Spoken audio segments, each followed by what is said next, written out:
Come and listen to my story about a man named Jed, a poor mountaineer, barely kept his family fed.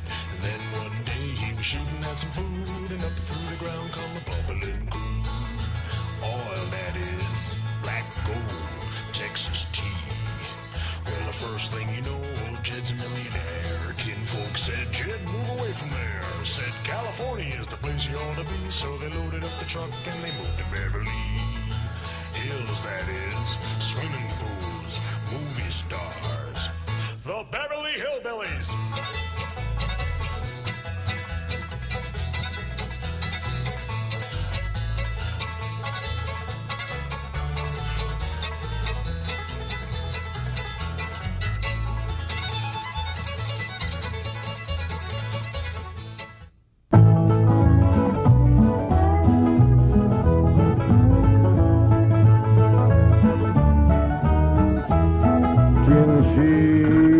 Bake a cherry pie, Billy boy, Billy boy. Can she bake a cherry pie? Charming Billy. She can bake a cherry pie, quick as a cat can wink her eye. She's a young thing and cannot leave her mother. Well, Granny, did you pick out your spot yet for the garden? Yep. I kind of favor a patch right close here to the house. I'll plow you up something there directly. Yeah, just enough for some onions and taters and some Rudy Bakers. And a few rows of corn. Paul? Morning, Granny. Paul, can I help you with the plowing and the spading? Well, Ellie, I'd rather you put on one of them pretty dresses that Miss Hathaway got you. But, Paul, I can plow better in these clothes. Plowing. You know, Ellie, I'd like you to wear one of them dresses kind of regular. Wouldn't you, Granny? You're mighty fetching in a dress, Ellie. Prettier than a tub of fresh churned butter. Paul, if I go to wearing them dresses, Jethro will make fun of me. I reckon he hadn't better. Now, you run along and put on something with skirts. All right, but he hadn't better make fun. He won't. You know, speaking of Jethro, I think he's got himself a sweetheart. The banker's secretary? That's right. They was out together last night. What'd they do? Well, I don't rightly know for sure, but it was something to do with bowls. All you do with bowls is eat. Well, I reckon that's what it was then. She said she was going to take him bowling. You know, Jed, I kind of like that Miss Hathaway. Yeah, I think she kind of likes us, too. Oh, those marvelous plants. Those simple, rugged mountain people. The more I see of them, the more I am impressed. Yes, now Never have I observed such strength of body, mind, and character. Yes, now They stand like boulders in the pebble-strewn landscape of Beverly Hills.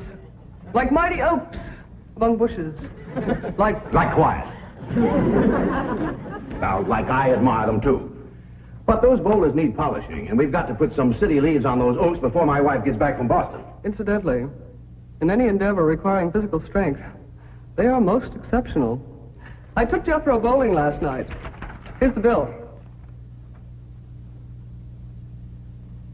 $3,000. How many games did you bowl? Well, you see, what happened was this. I said to Jethro, Pick up that bowling ball, she says, and see can you knock over them pins down yonder. They's just sticks.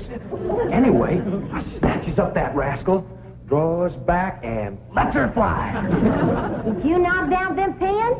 Yeah, the pins, the pin boy, the end of the building, a brick wall, and a signboard down on Sunset Boulevard. I bet you Miss Jane didn't do that good. Well, she didn't even try. She just looks at me and says, Jethro, you're strong as an ox and twice as handsome. Ain't no two ways about it, Granny. That city girl is sweet on this boy. I reckon so, the way she's bragging on his looks. You are handsomer than an ox. Thank you, Granny. Cousin Ellie, you're a city girl now. Do you You think... see that, Paul? I told you this would happen if I took to wearing these dresses. You call me that again, and I'll turn you every way but loose. Say nothing but city gal. Ellie, mate, climb it. Get up from there or you're going across my knee. And Jethro, you're going across mine.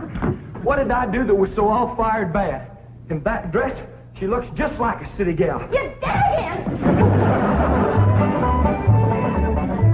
I reckon we better go out there and see she don't hurt him.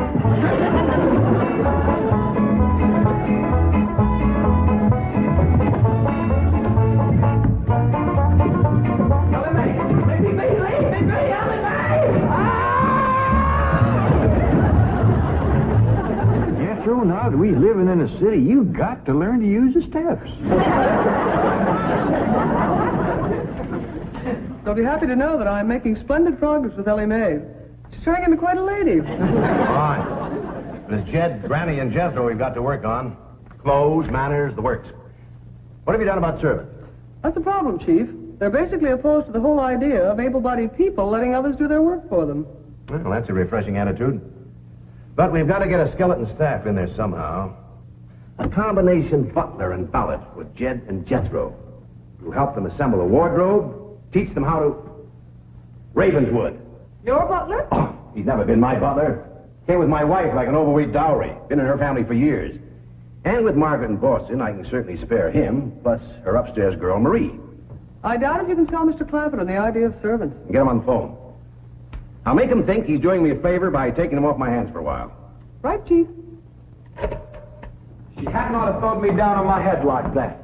What if I'd have been carrying a frog in my hat? You ain't supposed to be wearing your hat in the house. Well, Granny, where's a fella going to carry a frog? They jump out of your pocket. Hello? Oh, howdy there, Mr. Drysdale. Glad to have you back from Boston. Your missus come with you? Oh, that's too bad. I know her and Granny'd hit it off like two sows in a mud waller. Yes, I'm sure they would. No recipes? No, my wife doesn't do much cooking. No, I doubt if she ever made grits and hog jows. Well, how about mustard greens and possum belly? No fooling. Pone and squirrel shank? Boiled chicken hog. Well, say, she don't do much cooking, does she? No. Well, the reason I called Mr. Clampett is I have a butler. Well, he really belongs to my wife's family, but he's been with us ever since we were married. And I was wondering if you'd let him come and stay with you for a while. You mean board with us? Well, I guess you could call it that. Who's going to board with us? Just a minute. Some kin of Miss Drysdale named Butler. Oh, why we be just... That's that no good fat rascal that wouldn't let Ellie and me in to help Miss Drysdale when she was sobering up.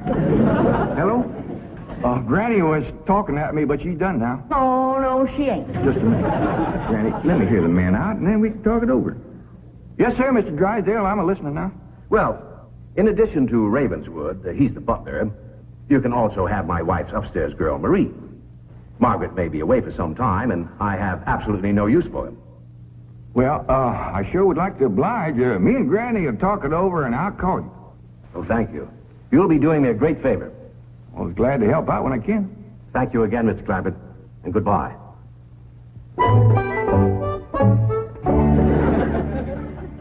Is somebody coming to live with us, Uncle Jed?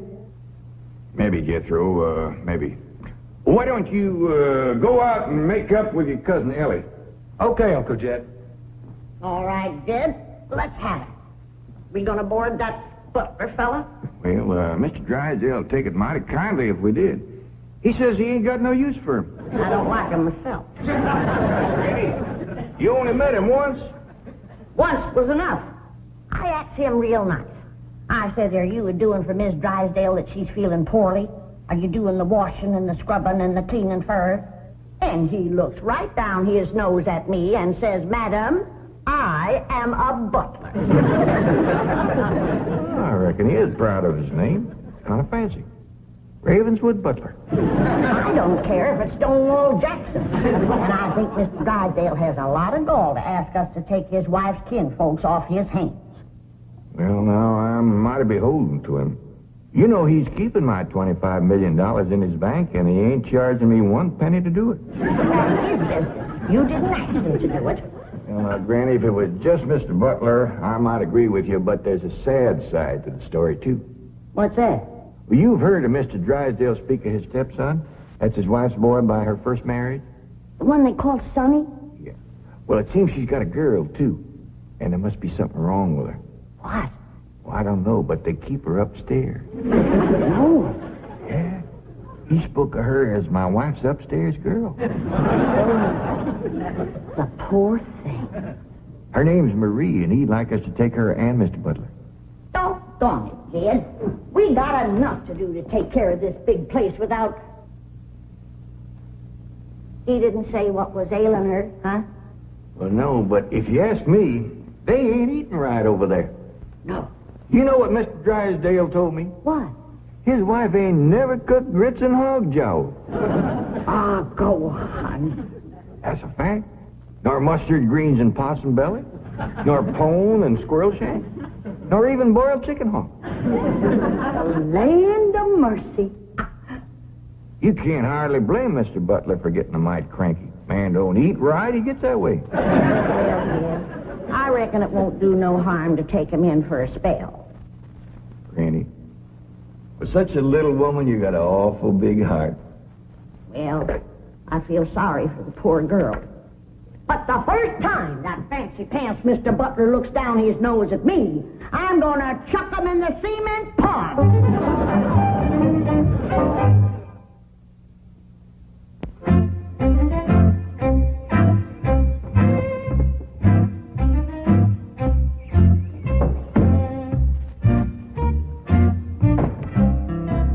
Now, I'm doubling your salaries for the length of time you stay at the Clampett home. But if one word of this gets back to my wife in Boston, you're both out of work with no references. Actually, you will find the Clampetts to be basically fine people. All they need is a little polish. Polish. They need sandblasting. However, I think Miss Hathaway's plan may overcome their initial resentment of wearing city clothes. Yes, I think I have devised rather a clever strategy. To put it briefly and succinctly, my strategy is as follows. I shall propose to the Clampetts that they sit for a family portrait. As you know, my hobby is painting. Now, I shall suggest to the Clampetts that their attire match their background, which is, of course, their beautiful mansion. They will no doubt see the logic of my didactic approach, accede to my wishes, don suitable raiment, and, once they have seen themselves thus attired, take... We're in. Let's go. We forgot to dust the stair rail. I'll do it, Granny.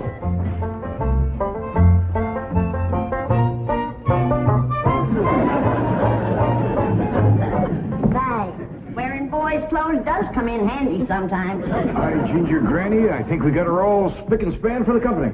They ain't a speck of dirt no place. Can I go swimming now? Me too? As soon as we help Granny clean up the kitchen.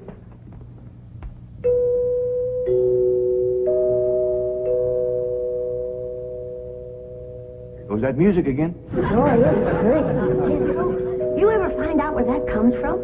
Know 'em, Granny. Every single time I commence to looking for it, somebody comes to the door. Nobody to the door now? There will be. You'll see.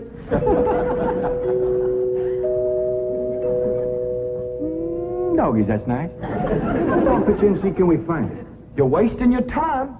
I'm a-telling you, before you can find it, somebody will come to the door. There, you see? Happens every time. I remember, Ravenswood. I'm counting on you. Don't fail me. You have my word, sir. I've been butler and valet since boyhood, as was my father before me and his father before him. And I've yet to meet the man or woman who posed a social problem too difficult for me to handle. That's the spirit. Howdy there. Remember me, Mr. Butler? No! Ravenswood, come back! You gave your word! Come back, you coward! Come back here! I'll cut off your French benefit! Ravenswood probably forgot something. He'll return shortly. Meanwhile, this is Marie. This is Drysdale's upstairs girl. Marie? J.D. Clampett? Howdy. Jethro Bodine? Ellie Mae Clampett? And Grandma Clampett. No, ma'am. I am a Moses. Pardon? Granny's related on my wife's side. They's the Moses family from Tennessee. Then your name is Granny Moses? Grandma Moses. That's right. There was a very famous Grandma Moses who painted primitives. I've whitewashed a few myself. I'll show Marie to her room. Listen, Marie, honey. Over here, you've got the run of the house. You don't have to hide upstairs. Hey, Nothing wrong with that girl, but what some good cooking will cure her. She's half starved. Poor thing is so weak her knees keeps a buckling on her. She's kind of pretty, though, for a skinny girl. Just wait till she gets a mess of Granny's grits and hog gel. That'll fill her out. Till I'll get some of cooking. Guess that butler fellow will be coming back directly. Oh, and Granny, can we have some of that salted down possum belly that Ma sent us? Well, I reckon it is kind of a company meal. Granny, open up a jar of them pickled crow gizzards. Now, Jed, we don't want to spoil these folks. They might get to thinking we eat like that every day. Baby, will you do something nice for me? Sure, Pa. Will you go get into that pretty dress again? Oh, Pa, Jethro will make fun of me. No, I won't, Ellen May. Cross my heart. Why, That's my darling. Thank you. And then you be real nice to Marie. She's had a bad life. I'll be nice to her. She's pretty. Let's all be nice. Pa, I wanted to go swimming. Now I gotta go put on an old dress. Cousin Ellie, you look awful pretty in a dress. Honest you do. Do I look pretty in that there city girl? You look prettier than that there city girl. That did it. Come on and fight. There's nothing to be afraid of, Raven. The fact that they're big and strong doesn't mean they're violent. Elephants can be gentle.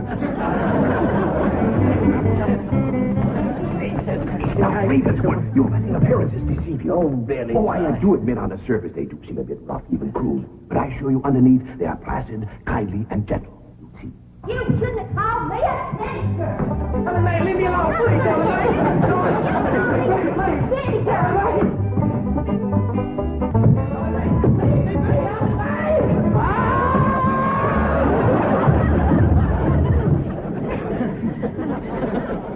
Mr. Butler, don't never say anything nice to that girl. She'll kill you.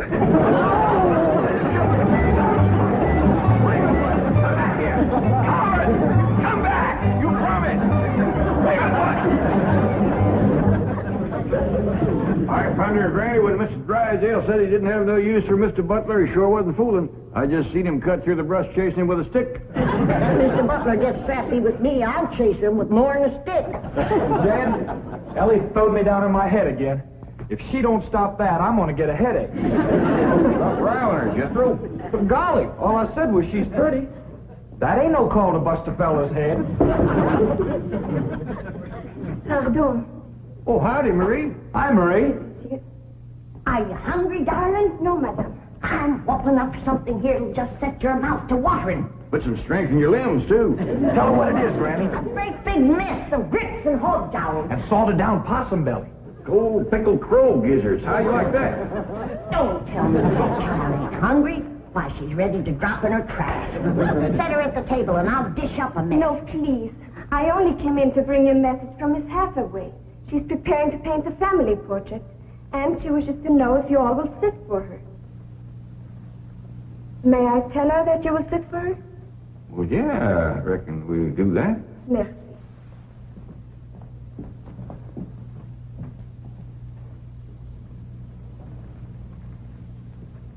Well, let's get at it.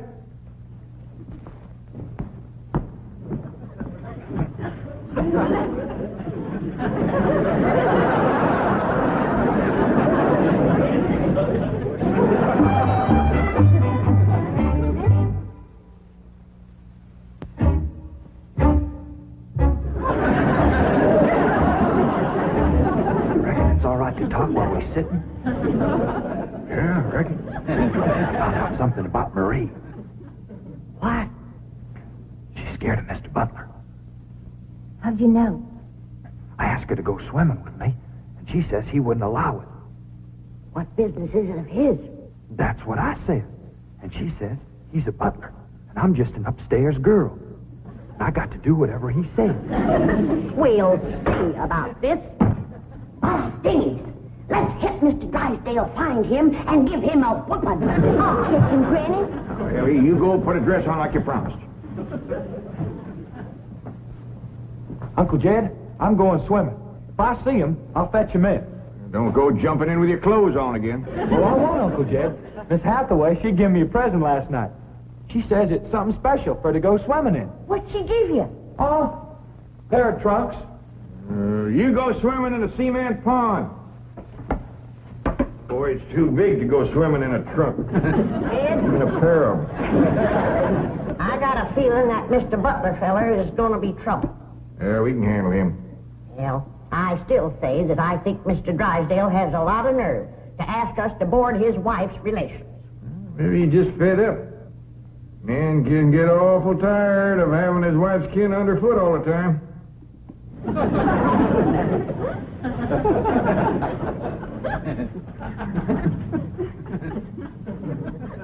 He told me that Butler fella had been living with them ever since they was married. I declare some in-laws latch on to free room and board like leeches. It takes a mule kick to jar 'em loose. You can't hardly blame Mr. Drysdale for trying to get shed of a critter like that.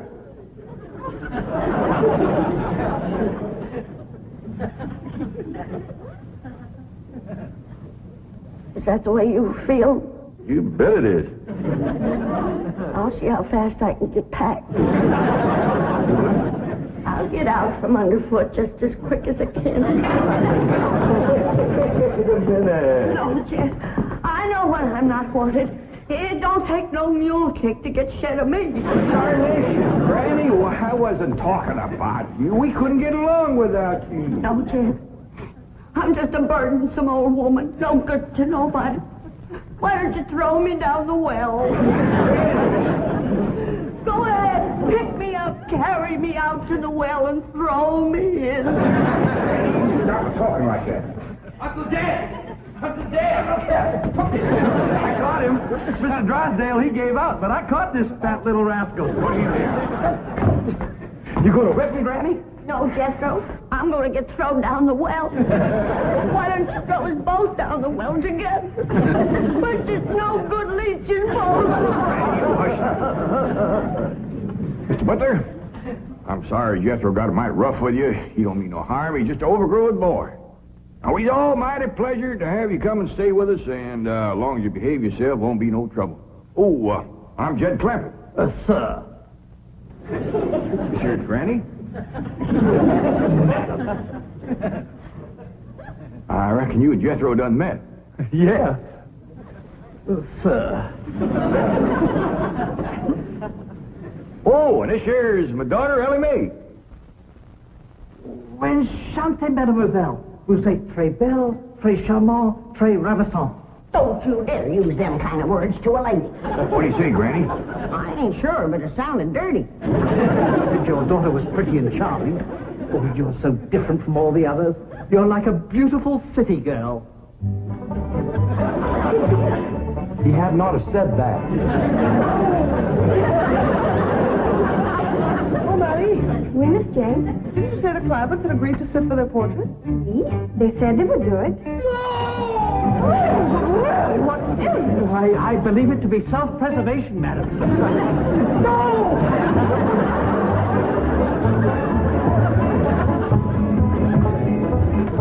Don't take to the stairs, she'll catch you sure! Say now, let me go, now, really. No! Sounds like Ellie got him. Afraid so. Somebody please tell me what is transpiring in the... Jed! Ellie throwed him all right, but I caught him before he hit the floor. So here you are. Well, now, everything seems to be fine. You see, Ravenswood, didn't I tell you the Clampetts were kindly, gentle people? Yes, sir. Thank you, sir.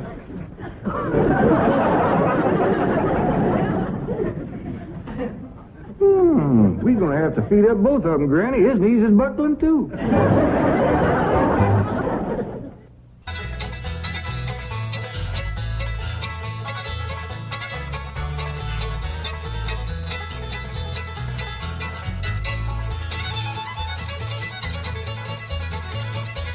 Well, now it's time to say goodbye to Jed and all his kin. And they would like to thank you folks for kindly dropping in. You're all invited back next week to this locality to have a heaping helping of their hospitality. Hillbilly, that is. Set a spell. Take your shoes off.